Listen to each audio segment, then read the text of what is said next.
আসসালামু আলাইকুম, কি অবস্থা সবার? আমি চলে আসলাম একটা নতুন ভিডিও নিয়ে। আজকের ভিডিওতে আমরা জানবো রাশিয়ার এম্বাসি প্রথম যদি আপনাকে রিফিউজ করে, আপনি প্রথমবার এম্বাসি ফেস করছেন, আপনাকে তারা রিফিউজ করলো, আপনি ভিসা পাইলেন না, আপনি পরবর্তী ইনটেকে আপনি দাঁড়াতে পারবেন কিনা এবং পরবর্তী ইনটেকে অ্যাপ্লাই করলে আপনার ভিসা হওয়ার চান্স কতটুকু, আপনি ভিসা পাবেন কি পাবেন না, এই বিষয় নিয়ে আজকে আমরা জানবো।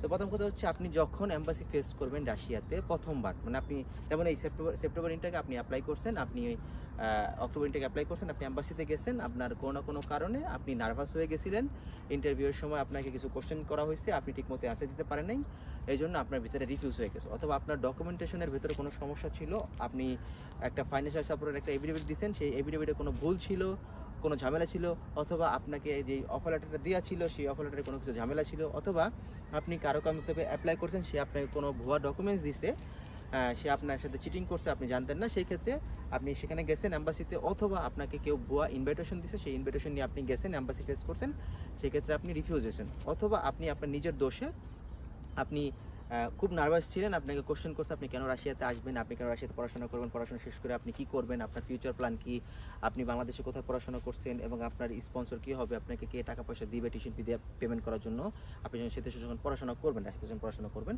তো এই বিষয়গুলো যখন আপনি ঠিকমতো অ্যান্সার দিতে পারেননি, আপনি একটু নার্ভাস ছিলেন, তো তখন আপনাকে রিফিউজ দিয়ে দিছে। তো এখন আপনি আবার অ্যাপ্লাই করছেন, আপনি যেহেতু রাশিয়াতে আসতে চাচ্ছেন, সেক্ষেত্রে আপনার ভিসা হওয়ার চান্স কতটুকু, আপনাকে তারা ভিসা দিবে কিনা। প্রথম কথা হচ্ছে, আমাদের পূর্ব হিস্টোরি অনুযায়ী আমাদের স্টুডেন্ট, আমরা আগে যারা কাজ করছি, আমাদের স্টুডেন্ট এমনও আছে যে এম্বাসি ফেস করছে, প্রথমবারে সে ভিসা পায় নাই, সে পরের বার মাসখানেক 1.5 মাস পরে সে এম্বাসিতে গেছে, সে আবার এম্বাসি ফেস করছে, সে ভিসা পাইছে।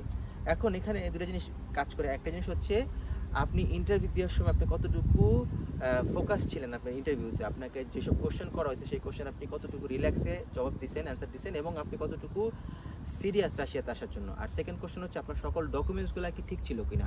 আপনার ডকুমেন্টসগুলো যদি ঠিক থাকে, তাহলে আপনাকে তারা ভিসা দিতে বাধ্য থাকবে।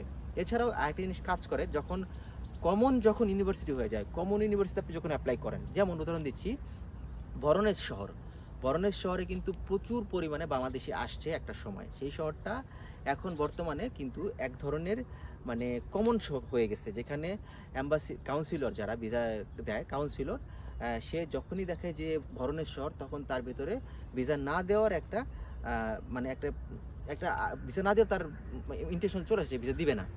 বাট আপনার অন্যান্য যদি নতুন নতুন যদি শহর হয়, ভরনেস, মস্কো, এগুলো এক্সাম্পল, এগুলো ছাড়া যদি নতুন নতুন যদি শহর হয়, তাহলে সেক্ষেত্রে কী হয়, সেক্ষেত্রে দেখা যায় কি আপনার ভিসা পাওয়ার চান্সটা অনেক বেশি থাকে।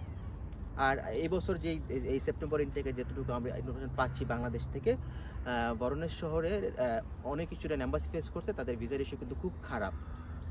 আর সেই ক্ষেত্রে আমরা রেকমেন্ড করবো, আপনারা কিছু আনকমন কিছু শহরে অ্যাপ্লাই করেন, যেসব শহরে অ্যাপ্লাই করলে আপনার ভিসার ইস্যুটা ভালো থাকবে, এবং আপনি যখন অ্যাপ্লাই করবেন কাইন্ডলি আপনার টিউশন ফি, আপনার হোস্টেল ফি, আপনার মেডিকেল ইন্স্যুরেন্স, আপনার ভিসা ফি, তারপর হচ্ছে আপনার ইউনিভার্সিটি কোথায় অবস্থিত, ইউনিভার্সিটি ডিটেলস, তারপর হচ্ছে আপনার আপনি ইউনিভার্সিটিতে কোন সাবজেক্টে পড়াশোনা করবেন, ল্যাঙ্গুয়েজ কোর্স শেষ করে, এইসব ডিটেলসগুলো আপনি ভালো মতো জেনে নেবেন। এটা হচ্ছে মেইন আপনার জানার বিষয়। সেই ক্ষেত্রে আপনার ভিসা হওয়ার সম্ভাবনা খুব বেশি থাকবে এবং আপনি ভিসা পাবেন। আর প্রথমবার রিফিউজ হলে ভয় পাওয়ার কোনো কিছু নাই। প্রথমবার রিফিউজ মানুষের হতেই পারে। সেক্ষেত্রে আপনি দ্বিতীয়বারে যখন আপনি অ্যাপ্লাই করবেন, আপনি খুব ভালো করে জেনে নেবেন ভার্সিটি সম্পর্কে, আপনার কোর্স সম্পর্কে।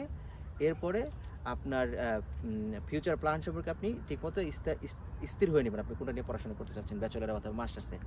এরপরে আপনি যখন অ্যাপ্লাই করবেন, ইন্টারভিউ যখন আপনি ফেস করবেন, ইনশাআল্লাহ আশা করা যায় আপনার ভিসা হবে। আপনি চেষ্টা করবেন, আশা করা যায় ভিসা হবে। আর ইংলিশটা একটু বেশি করে প্র্যাকটিস করবেন। ইংলিশটা বেশি করে যদি প্র্যাকটিস করেন, তাহলে দেখা যাবে যে আপনার ইংলিশ স্পিকিংটা আরও ভালো হবে। সেক্ষেত্রে আপনি আপনাকে যখন কোশ্চেন করবে অ্যাম্বাসিডর, সেক্ষেত্রে আপনি খুব রিল্যাক্সে অ্যান্সার দিতে পারবেন। তো আজকে ভিডিও এই পর্যন্ত। যারা সেপ্টেম্বর ইনটেকে আবেদন করতে চাচ্ছেন, স্ক্রিনে দেখানো হোয়াটসঅ্যাপ নাম্বারে আমাদের সাথে যোগাযোগ করতে পারেন, অথবা আমাদের অফিসে এসে আপনি আপনার ডকুমেন্ট সাবমিট করতে পারেন। আমাদের অফিসটি ঢাকা সাভারে অবস্থিত। আপনি সাভার বাজার বাস স্ট্যান্ডে নেমে আরএস টাওয়ারে আসলে আরএস টাওয়ারের দ্বিতীয় তলায় আমাদের অফিসটি দেখতে পাবেন। কাকড়া গ্লোবাল এডুকেশনাল কসমেটিক ফার্মের পক্ষ থেকে আমি ছিলাম মোহাম্মদ আনিসুর রহমান। অবশ্যই আমাদের চ্যানেলটি সাবস্ক্রাইব করবেন এবং আমাদের ভিডিও ভালো লাগলে লাইক করবেন, শেয়ার করবেন এবং কমেন্ট করবেন। আল্লাহ হাফিজ।